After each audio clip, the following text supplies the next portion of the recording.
성경 말씀은 이사야서 15장 1절부터 9절까지입니다.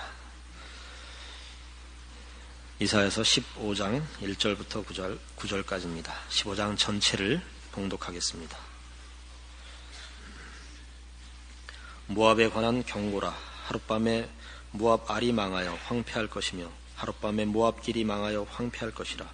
그들은 바잇과 디본 산당에 올라가서 울며 모압은 느보와 메드바를 위하여 통곡하도다.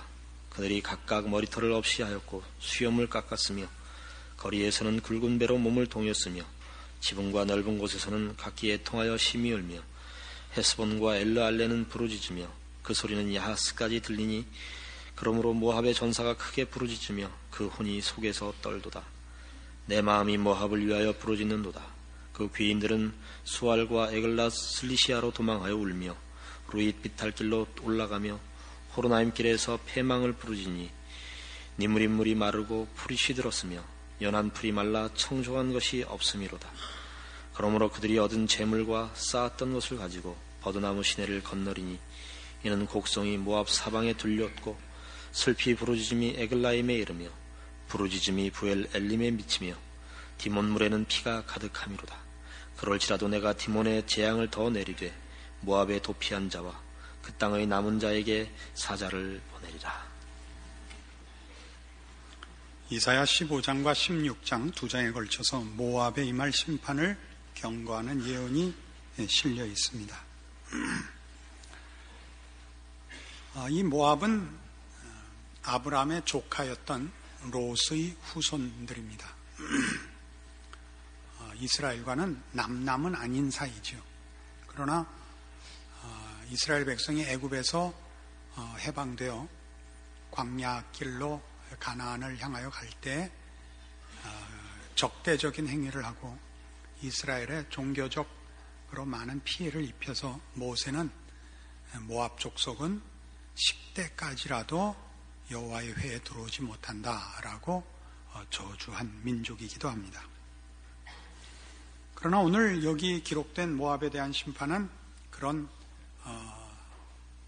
냉정한 멸망에 관한 예언이 아니고 회개를 촉구하는 하나님의 안타까운 심정이 아주 풍성히 드러나는 그런 예언입니다. 16장 14절에 보시면 이제 여호와께서 말씀하여 가라사대 품꾼의 정한 해와 같이 3년 내에 모압의 영화와 그 큰 무리가 능력을 당할지라 해서 이것이 상당히 임박한 심판인 것을 경고하고 있습니다. 서두부터 다시 보시죠. 15장 1절 모압에 관한 경고라. 하룻밤에 모압 알이 망하여 황폐할 것이며 하룻밤에 모압 길이 망하여 황폐할 것이라. 아주 급격한 그리고 예기치 않은 종말을 경고하고 있습니다. 여기 말하는 하룻밤에 모압 알이 망하여, 알은 모압의 수도이고 하룻밤에 모압 길이 망하여의 길은 모압의 유명한 요새지입니다. 그러니까 모압의 수도와 요새가 망한다는 것은 전 국가의 멸망을 표현하는 것입니다. 2절에서 4절까지의 그 표현은 그들이 이런 재난에 놀라서 그 자기네들이 섬기는 국가의 우상신인 그모스에게 호소하고 통곡하는 장면을 보여주고 있습니다. 그러니까 이런 건 다 그들이 얼마나 말하자면 날벼락을 맞듯이 하루아침에 예기치 않았던 종말을 맞게 될 것인가를 표현하는 것이고 5절 보시면 내 마음이 모압을 위하여 부르짖는도다. 그 귀인들은 수알과 에글랏 슬리시아로 도망하여 울며 루힛 비탈길로 올라가며 호로나임 길에서 패망을 부르짖으니 니무린물이 마르고 풀이 시들었으며 연한 풀이 말라 청청한 것이 없음이로다 라는 이 표현은 다 이사야가 이 심판을 경고하면서 모압에게 임할 그 재난의 참혹함을 안타까워하는 것입니다. 그러나 그건 이사야의 마음이 아니고 하나님의 마음입니다. 하나님께서 이 모압의 멸망을 슬퍼하시는 심정을 잘 드러내고 있는데 그것은 16장에도 9절 보시면 그러므로 내가 야셀의 울음처럼 신마의 포도나무를 위하여 울리라. 헤스본이여 엘르알레여 나의 눈물로 너를 적시리니 너의 여름실과 너의 농작물에 떠드는 소리가 일어남이니라 라는 표현이나 11절에 있는 이러므로 나의 마음이 모압을 위하여 수금같이 소리를 바라며 나의 창자가 길 하레셋을 위하여 그러하도다 라는 표현은 다 모압에 임하는 재난에 대한 하나님의 슬픔을 표현한 것들입니다. 아수르의 멸망을 하게 되는데요. 이 아수르의 침공 앞에 이 모압이 유일한 그 희망은 유다의 도움을 청하는 것이었습니다. 저들은 마땅히 유다로 피난을 했어야 되는데 그들은 예루살렘으로 피하지 않고 유다의 예루살렘으로 피하지 않고 그 남쪽으로 피난을 가서 아르논강 유역과 에돔에 있는 셀라라는 요새로 도망을 갑니다. 그래서 그 16장 1절 보시면 너희는 이 땅 치리자에게 어린 양들을 들이되 셀라에서부터 광야를 지나 딸 시온산으로 보낼지니라 라는 표현이 그래서 나오고 모압의 여자들은 아르논 나루에서 떠다니는 새 같고 보금자리에서 흩어진 새 새끼 같을 것이라. 이 국가의 재난을 당하면 힘없는 자들이 제일 먼저 재난을 입죠. 아르논 나루에서 떠다니는 새 같고 보금자리에서 흩어진 새 새끼 같이 이렇게 처량하게 될 것이라 라는 표현에 아르논 나루가 그래서 등장을 합니다. 그래서 하나님께서도 이들 보고 너희는 유다의 도움을 청하라. 근데 그걸 유다라고 안 하고 16장 1절에 있는 것 같이 딸 시온산으로 그 도움을 청해라 이렇게 되어 있습니다. 아는 분들이 대부분이겠습니다만 시온이라는 표현은 어디서부터 등장을 한 것이냐면 다윗이 왕이 되었을 때 그 가나안 족속의 하나였던 여부스 사람들의 요새지였던 산성 이름이 시온 산성이었습니다.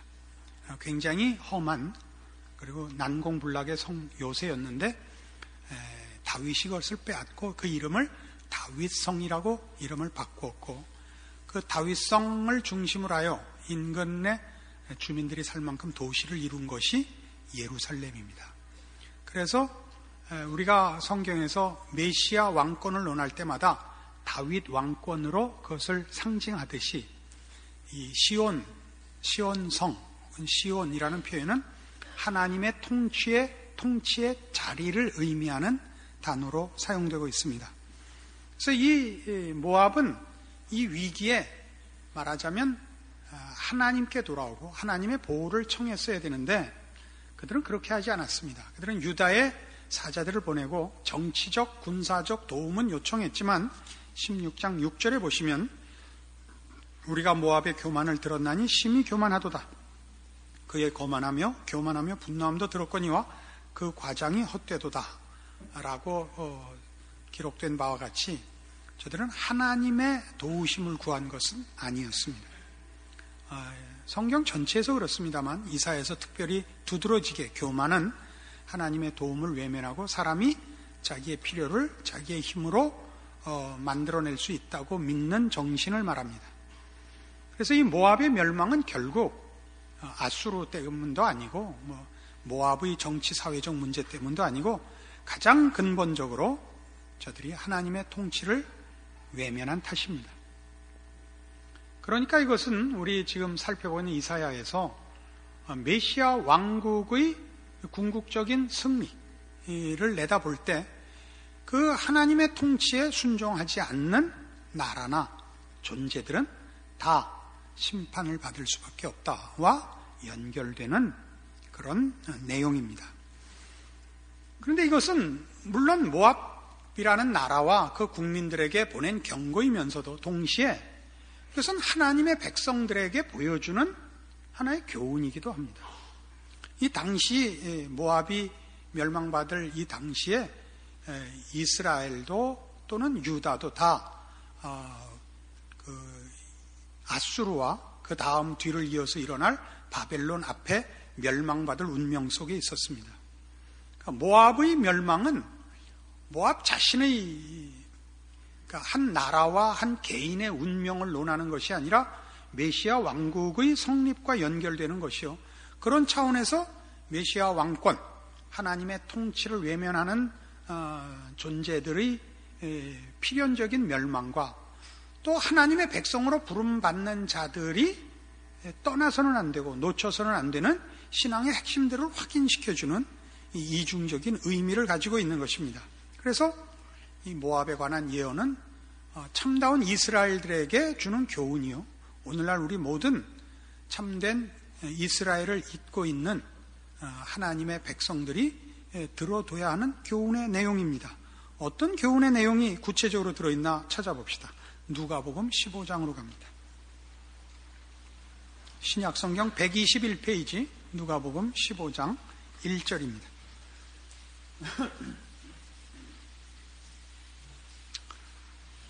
모든 세리와 죄인들이 말씀을 들으러 가까이 나오니 바리새인과 서기관들이 원망하여 가로되 이 사람이 죄인을 영접하고 음식을 같이 먹는다 하더라. 예수님은 스스로 메시아임을 이제 드러내시고 백성들을 가르치고 있는데 유대 사회 당시에 이 초대교회 당시에 유대인들 사회의 바리새인들과 서기관들은 애국자요 그리고 참다운 신앙인들로 치부되었습니다. 그들 스스로도 그렇게 믿고 국가적, 사회적으로 그렇게 인정을 받았던 부류들입니다. 그러나 예수님께서는 이 바리새인과 서기관들을 상당히 배척하셨고 심지어 저주하기까지 하셨습니다.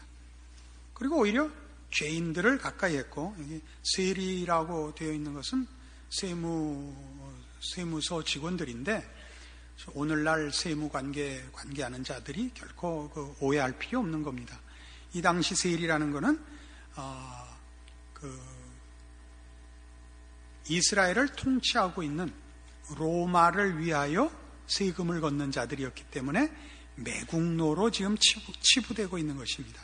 정당한 세금을 받는 자들이 아니고 로마를 위하여 일하는 자들인 것이죠.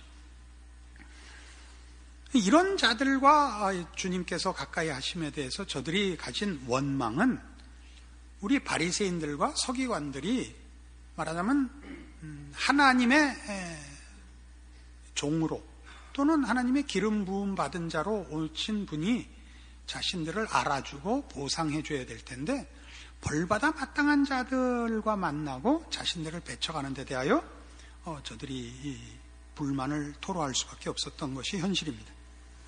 그래서 이 문제에 대한 답으로 예수님께서 세 가지 비유를 누가복음 15장에 베푸셨습니다. 그 하나가 잃어버린 한 양이고 그 다음에 잃어버린 한 드라크마고 그리고 마지막으로 돌아온 탕자 이야기입니다. 우리 다 잘 아는 겁니다. 잃었다 찾은 것에 대한 기쁨을 주제로 하고 있습니다. 이 탕자 비유는 우리 간략하게 요점만 보자면 둘째 아들이 아버지에게 자기 재산의 몫을 달래서 자기 마음대로 살로 타지로 여행 간 이야기입니다. 당시 유대인들은 상속을 맏아들에겐 두 몫을 주게 돼 있어서 말하자면 맏아들이 2, 둘째 아들이 1을 받게 돼 있었습니다. 그러니까 3분의 1을 가지고 외국에 가서 허랑방탕해서 나중에 굶게 되어 돼지 치는 자로 돼지 먹이를 먹는데도 배가 고파서 그것도 넉넉지 않아서 생각해 보니까 우리 아버지는 그 품꾼들도 넉넉히 주더라. 내가 여기서 이 고생을 하느니 우리 아버지한테 아들 자리를 회복시켜 달라가 아니라 우리 아버지한테 가서 일꾼 노릇을 하면 이렇게 굶진 않을 것이다 해서 돌아왔더니 아버지는 기다리고 있다가 아들로서 영접해 줬다 하는 것입니다. 이 비유는 아주 의미하는 바가 큽니다. 물론 돌아온 아들을 반기며 기다리는 우리 하늘 아버지의 심정을 표현하는 것이 주된 골자입니다마는 처음에도 소개한 바와 같이 이것은 죄인과 세리들을 향하여 한 비유가 아니고 원망하는 바리새인과 서기관들에게 한 비유라 말입니다. 왜 우리는 괄세하시고 쟤네들만 잘해주십니까? 였다 말입니다. 여기에는 그 후에 나오는 마다들의 원망이 그래서 중요한 이 비유의 핵심이 됩니다. 마다들이 밖에 나갔다 일하고 들어와 보니까 잔치판이 벌어져서 이게 뭐냐? 그러니까 둘째 아들이 돌아와서 아버지께서 그 살찐 송아지를 잡아갖고 연회를 베풀었습니다. 뭐라고? 아버지가 잔치에 들어가자니까 난 싫습니다. 내가 아버지를 위해서 평생 열심히 일했지만 쥐새끼 한 마리 안 잡아주시더니 쥐새끼가 맞나? 염소새끼 쥐만한 염소새끼도 하나 안 잡아주더니 그 살찐 송아지를 잡았단 말입니까? 그래서 우리는 그냥 살찐 송아지라고 되어 있지만 그게 아니고 정관사가 붙어 있습니다. 그 살찐 송아지. 그러니까 이제 귀인이 혹시 오거나 집안에 중요한 잔치를 위하여 따로 키운, 잔치를 위하여 따로 키운 그 송아지라는 뜻입니다. 그걸 잡았단 말이냐? 이겁니다. 그러자 아버지가 얘야, 내게 다 네 거 아니냐? 얘는 죽었다가 살아온 거 아니냐? 이렇게 비유가 끝나죠. 이게 아주 중요한 그 비유가 있습니다. 그러니까 마다들의 불평은 지금 여기 바리새인들과 서기관들의 불평과 같은 맥락인 것이죠. 저들이 하나님 앞에 들어야 하는 답은 너희는 이 마다들 꼴이었다라는 지적을 받고 있는 것이죠. 그럼 이제 다시 살펴보십시다. 둘째 아들과 첫째 아들의 보상이 무엇이냐, 차이가 무엇이었느냐를 확인해야 되는데 그 중에 가장 중요한 핵심은 마다들이 볼 때 둘째는 행복하게 살았던 것 같다라는 사실이죠. 자기 하고 싶은 대로 살았고 나는 늘 아버지 뜻대로 매여서 일하고 있었다. 이게 불평의 첫 번째 이유거든요. 우리 학교 다닐 때 어땠죠? 학교 다닐 때 용감한 친구들은 늘 땡땡이를 쳐서 담 넘어 007을 보고 왔습니다. 이야, 션 코넬이 멋있더라. 우리도 따라 나갈 용기는 없고 우리의 영혼이 그와 함께 가서 영화를 보고 교실에는 껍데기만 앉아 있었던 이런 기억이 없으십니까? 지금 마다들의 제일 큰 문제는 둘째가 한 일이 뭐가 벌이고 뭐가 상인지에 대하여 우리 하늘 아버지께서 확인시켜주는 우리 하늘 아버지께서 가지시는 구별과 다른 생각을 갖고 있어서 이 오해가 시작되는 겁니다. 작은 아들은 어찌 보면 행복하게 산 것 같고 자기 마음대로 살았으니까 후회 없는 삶을 산 것 같지 않습니까? 그게 이제 오해입니다. 작은 아들은 물론 자기 몫을 갖고 자기 하고 싶은 대로 했습니다. 그는 허랑방탕해서 성경에 말하는 방탕이라는 것은 도덕성의 잘못을 지적하는 것이 아니고 낭비하고 허비한 것을 말한다 그랬습니다. 그래서 어느 날 다 털어먹었습니다. 이게 뭘 의미하느냐? 우리 이런 문제에 대해 요한복음 15장에 그 포도나무 비유를 제가 여러 번 인용했던 걸 기억하실 겁니다. 포도나무 비유의 골자가 뭐예요? 가지는 나무에 붙어 있지 않으면, 나무의 줄기에 붙어 있지 않으면 쓸모가 없다 그겁니다. 그렇죠? 말라버리죠. 말라버려요. 모든 생명, 모든 영양, 모든 결과가 나무로부터 오는 것입니다. 그러니까 그가 허랑방탕했다는 것은 다만 그가 생각 없이 부도덕하게 자기 맘대로 재산과 청춘을 불살라버렸다가 아니라 아버지로부터 독립하여 나가자 그는 스스로 생산력을 갖고 있지 않은 자이기 때문에 이 가지처럼 마를 수밖에 없었다 그 얘기입니다. 그는 생산력은 없고 소비력만 있는 자입니다. 나무 가지가 줄기에서 분리되면 그는 잠시 동안 가지고 있던 무슨 수분이나 내용물로 잠시는 버티겠지만 버티는 시간의 차이는 있을지 몰라도 그건 회생 불가능이고 지속할 수도 없고 결국 말라버릴 수밖에 없듯이 둘째 아들의 비극은 뭐냐면 아버지를 떠나는 순간부터 패망과, 그죠?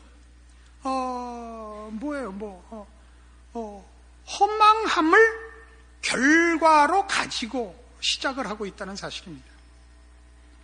우리 예수 믿는 사람들이 가지는 큰 문제도 뭐냐 하면 예수를 믿고 신앙생활을 하는 것이 다 하고 싶은 걸 다 참고 기쁨과 소원들을 다 억누르고 그런 건 다 죽은 다음에 천국 가서 내세의 보상을 받고 이 세상에서는 그냥 침만 흘리고 참고 있는 거라고 생각을 한단 말이에요. 그래서 어서 죽는 게 복이고 빨리 천국 가는 게 보상이고 길게 살수록 손해인 것 같고, 그리고 이제 늘 성경을 읽거나 기도를 하나 짬만 나면 잠시 울타리 넘어 세상을 쳐다보고 용기 있는 자는 뛰쳐나가고 용기 없는 자는 다른 표현으로 신앙이 좋은 자는 남아서 도망간 친구의 몸에다 영혼을 묶어서 관람을 시키고 오는 것입니다.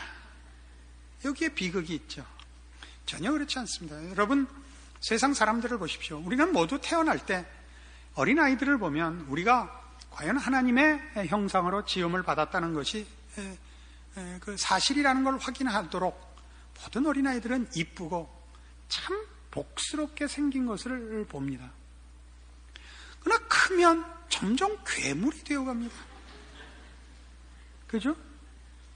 인간의 아름다움, 빛남 같은 것들이 다 없어요. 광채도 없어지고 인간성도 없어지고 인간만이 갖는 만물의 영장이라고 표현하는 그 어떤 다른 모든 존재와 구별되는 고매함들은 다 없어지고 치사해지고 야비해지고 짐승을 닮아가고 벌레가 되고 드디어 괴물이 되는 것을 어디서나 봅니다. 어디서나 봅니다. 왜요? 죄인으로 태어나서 죄로 인하여 점점 그가 말라가고 부패하고 썩어가고 망가지는 것을 봅니다. 그걸 면하는 유일한 길은 또는 유일한 증거는 신자들에게서밖에 찾아볼 수 없습니다. 그런 의미에서 우리가 말하자면 어떤 인간이 하고 싶은 것을 참는 것은 절제라든가 무슨 양보가 아니라 패망과 망신을 허락받지 않은 복인 것입니다. 우리의 절제, 우리의 무슨 믿음으로의 책임들은 우리를 보호하도록 되어 있는 것이고 우리의 말하자면 기품과 존엄함을 지키도록 요구되고 있는 것이지 그것이 무슨 우리의 기쁨을 빼앗는 것은 아닙니다. 그러나 우리는 끊임없이 세상을 향하여 침을 흘리고 있죠. 이 첫째 아들같이 보는 것입니다. 그래서 우리가 세상을 보면 세상 사람들이 우리보다 더 재미있게 살고 자기 마음대로 사는 것 같습니다. 그들이 썩어가고 있고 죽어가고 있고 망가져가고 있다고 생각하지 않고 저들은 신나게 사는 것 같고 우리는 오늘도 아버지가 시키는 대로 밭일하고 오고 논일하고 오고 종아리에 거머리가 붙어서 들어오는 성질나는 삶을 살고 있다 이렇게 생각이 되는 것입니다. 그러나 이 작은 아들이 뭘로 돌아왔죠? 그는 돼지 치다가 돼지가 먹는 쥐엄나무 열매도 얻어먹을 게 없어서 아버지께 옵니다. 뭘 찾아와요? 우리 아버지에게는 품꾼들에게마저도 넉넉히 주는 자비하심이 있더라. 이걸로 옵니다. 중요한 핵심이죠. 우리 하늘 아버지에게만 생명과 복과 진리와 가치가 있습니다. 다른 데는 없습니다. 이 세상에 나가면 우리는 돼지들과 함께 있는 것이요. 돼지가 먹는 것도 부족한, 그러니까 양식이 되는 것은 없는 곳에 살고 있는 것입니다. 우리 아버지께만 있습니다. 돌아왔죠. 그러니까 그의 돌아옴을 기뻐하는 것은 기준이 다르죠. 잃었다가 찾았고 죽었다가 살아난 것이죠.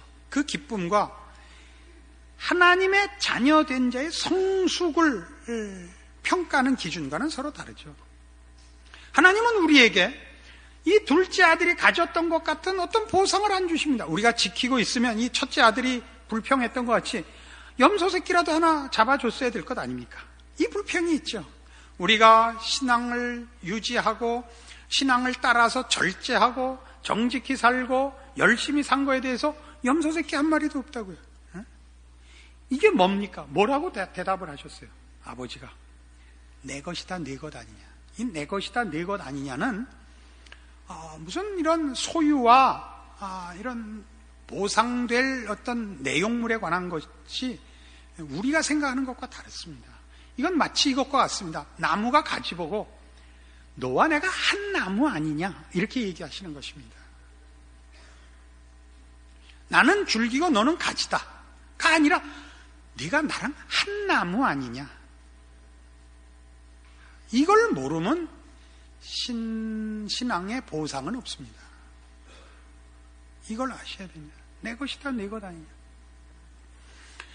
요한복음 17장에 가시면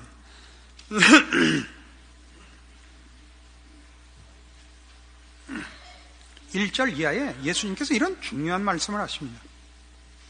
예수께서 이 말씀을 하시고 눈을 들어 하늘을 우러러 가라사대 아버지여 때가 이르렀사오니 아들을 영화롭게 하사 아들로 아버지를 영화롭게 하게 하옵소서. 아버지께서 아들에게 주신 모든 자에게 영생을 주게 하시려고 만민을 다스리는 권세를 아들에게 주셨음이로소이다. 영생은 곧 유일하신 참 하나님과 그의 보내신 자 예수 그리스도를 아는 것이니다. 영생은 뭐냐? 하나님과 예수 그리스도를 아는 것이라. 여기서 안다라는 것은 하나 된 것을 말합니다. 연합, 일체를 말합니다. 그러니까 신앙의 보상이 뭐냐 그러면 우리가 예수를 믿으면 세상적인 차원의 물질로나 무형적인 세상의 가치들, 부귀, 영화 이런 보상으로 오는 것이 아니고 하나님과 하나 된 것이 보상입니다. 하나 됐다는 것은 우리 성경이 신앙의 중요한 내용으로 요구하는 건 뭐죠? 믿음, 사랑입니다. 하나님을 믿고 예수를 믿을 것을 요구하고 있고 주 너의 하나님을 사랑하라, 내 이웃을 사랑하라 이렇게 사랑을 요구하고 있습니다. 이것은 다 인격적인 관계를 표현하는 단어들입니다. 하나님께서는 우리에게 전능하신 신으로서 어떤 명령을 내리시고 굴복을 요구하시는 자리를 요구하시거나 또는 어떤 신만이 내리실 수 있는 능력으로 우리를 이렇게 움직이는 그런 식으로 우리를 붙들고 계시지 않습니다. 기독교 신앙의 가장 중요한 핵심은 우리 하나님이 우리 보고 당신을 아버지라 부르라 하신다는 사실입니다. 신앙의 가장 큰 보상은 뭐냐? 우리 하나님 아버지와 우리가 기쁨과 감사와 사랑의 관계를 유지하는 것입니다. 여러분 가정의 최고의 행복이 뭡니까? 부모와 자식이 둘러앉아 웃는 것입니다. 아버지가 돈 많이 벌어오고 엄마가 50이 넘었는데도 아직도 에리에리하고 그거 벌입니다. 나이 50이 넘어서 에리에리하면 병든 거 외에 에리에리하면 그건 뭔가 수상한 겁니다. 그건 성실히 살지 않은 증거입니다. 허리가 34인치를 넘지 않고는 현실을 감당할 수 없습니다. 그 와서 다이어트나 하고 이런 데로 그만 갑시다. 하여튼 귀 있는 자는 성령이 교회들에게 하시는 말씀을 들을지어다. 한 가정의 행복이라는 것이 어디에 있나 잘 보세요. 돈으로는 아무리 해도 메꾸지 못하며 세상의 권세로도 도저히 자녀의 마음을 사지 못합니다. 인간의 존엄함이라는 것은 결단코 세상적인 가치로는 평할 수 없습니다. 우리 성도들이 가지는 요구들이 다 뭐냐 하면 신의를 지켜라, 예의를 지켜라 이런 것들입니다. 믿음을 가져라, 인내해라, 용서해라, 겸손해라, 정직해라, 성실해라 이런 것들입니다. 이런 것들은 세상에서는 대접받지 못합니다. 세상은 결과만을 요구합니다.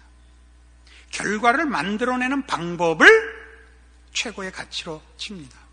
그래서 시험 공부를 열심히 준비해서 시험 본 자보다 컨닝해서라도 더 좋은 결과를 얻어낸 자를 세상에서는 점수를 주고 똑똑하다 그러죠. 똑똑하다고. 세상이 우리를 유혹하는 것입니다. 속이는 것입니다. 성실하다는 건 그것 자체로 매우 큰 복입니다. 정직하다는 것은 그것 자체로 굉장히 기뻐해야 할 은사입니다. 그건 아무나 하는 것이 아닙니다. 세상 사람은 그걸 할 수 없습니다. 성도들만이 할 수 있습니다. 왜요? 하나님이 그것을 최고의 덕목으로 평가한다는 것을 알기 때문에 하는 거죠. 세상의 평가 때문이 아니고. 그렇게 하는 것은 우리의 책임이며 동시에 우리의 자랑입니다. 한 사람의 한 인격의 가치는 이런 것들로 평가되어야 마땅합니다. 신실함, 성실함, 정직함, 겸손함, 따뜻함, 이런 것들이어야지 재주, 성공, 박학다식 이런 것이 훌륭하게 되는 한 요소일 수도 있고 방법일 수도 있지만 꼭 그것이 훌륭함의 내용도 목표도 아닙니다. 그럼 첫째 아들이 잘한 건 뭡니까? 그가 집 떠나지 않고 아버지 모시고 아버지의 뜻을 따라 성실히 산 것이죠. 그러나 오늘 우리의 비유를 자세히 보면 그는 그것이 보상인 줄 모르고 있었습니다. 예수님 오셨던 당시에 바리새인들과 서기관들도 자기네들이 뭘 잘못하고 있는지 몰랐습니다. 무엇이 진정한 보상이요 신앙의 내용인지를 몰랐고 그들은 자기네들의 애국심과 또는 신앙심을 들어서 세상 앞에 평가를 받으려고 했습니다. 화 있을진저 너희 바리새인들이요. 이거 아닙니까? 왜 그런 욕을 먹었어요? 너희가 천국문을 닫고 너희도 들어가지 않고 남도 들어가지 못하게 하는도다. 저들이 무슨 잘못을 했길래 저들은 사람 앞에 보이려고 신앙생활을 했다라고 예수님께 질책을 받았습니다. 왜 사람 앞에 했을까요? 보상을 신앙적 차원에서 이해하지 못한 것입니다. 그리고 우리가 몸담고 있는 세상 속에서 세상이 가지는 가치와 유혹에 지고 말았던 것이죠. 그럴 바엔 예수를 믿지 않아야죠. 그러니까 우리 많은 성도들이 다 어떤 신앙을 요구하냐 하면 가능한 한 짧은 신앙생활을 요구합니다. 시간적으로. 왜냐하면 이게 전부 참고 기다리고 보상은 오직 천국에서만 있다고 생각을 하니까 죽기 5분 전에 믿자부터 해서 요새는 시계가 정확해서 30초면 돼. 있다고가 됐단 말이에요. 그거는 본인이 참다운 인간으로 누려야 할 기간들을 다 포기한 것입니다. 그런데도 우리 모두가 넋을 잃고 나는 왜 이렇게 일찍 믿어서 이 고생을 하나 그러고 있잖아요. 어? 이제 와서 죄 짓자니 캥기고 그렇다고 신앙생활 하자니 재미없고 이런 얼굴들이 되어버렸다고요. 잘못입니다. 인간의 가치, 참된 인간의 고결함은 신앙 속에서만 발견됩니다. 우리는 자칫하면 이 마다들이 될 수 있습니다. 모압에 대한 경고가 뭡니까? 온 세상과 우주가 하나님의 뜻과 그의 나라의 완성을 향하여 가고 있다. 근데 너 집에 남아있는 아들아, 너 뭐하고 있냐? 너의 불평과 한숨 속에 내 명예와 권리들을 놓치고 있냐? 왜 못 누리냐? 이런 꾸중입니다. 여러분 자신의 신앙의 현실을 이 말씀과 비추어 보아서 여러분이 어디에서 여러분의 신앙의 힘을 놓치고 있는가 확인하시는, 그리고 분발하시고 여러분에게 이미 허락된 신자된 특권들을 회복하시고 누리시는 하나님의 자녀 되기를 바랍니다. 기도하십시다. 하나님 아버지 은혜를 감사합니다. 하나님을 아버지라 부르게 하신 우리 하나님의 부르심과 그 자녀된 특권들을 구원을 얻는 그날부터 우리에게 허락된 것이며 마땅히 누려야 할 것이었습니다. 우리의 신앙의 실패는 우리가 끊임없이 세상적인 보상을 요구하는 어리석음에 있습니다. 이제 말씀을 따라 확인한 바와 같이 우리 하나님의 자녀들에게만 허락되어 있는 이 믿음, 이 생명, 이 진리, 하나님을 아버지라 부르는 자들이 신자된 생명과 사랑으로 말미암는 인격체로서의 발언, 남은 생애에 책임을 지키며 이 특권을 지키며 감사하며 세상 앞에 구별된 신자로서는 우리의 몫을 감당하는 인생이 되게 하여 주시옵소서. 지금은 우리 주 예수 그리스도의 은혜와 하나님 아버지의 극진하신 사랑과 성령님의 교통하심, 하나님을 아버지라 부르게 하신 우리 아버지의 부르심과 구원과 복주심 속에서 사는 삶을 확인하고 승리를 약속하고 돌아가는 심령들 위해 영원토록 함께 있을지어다. 아멘.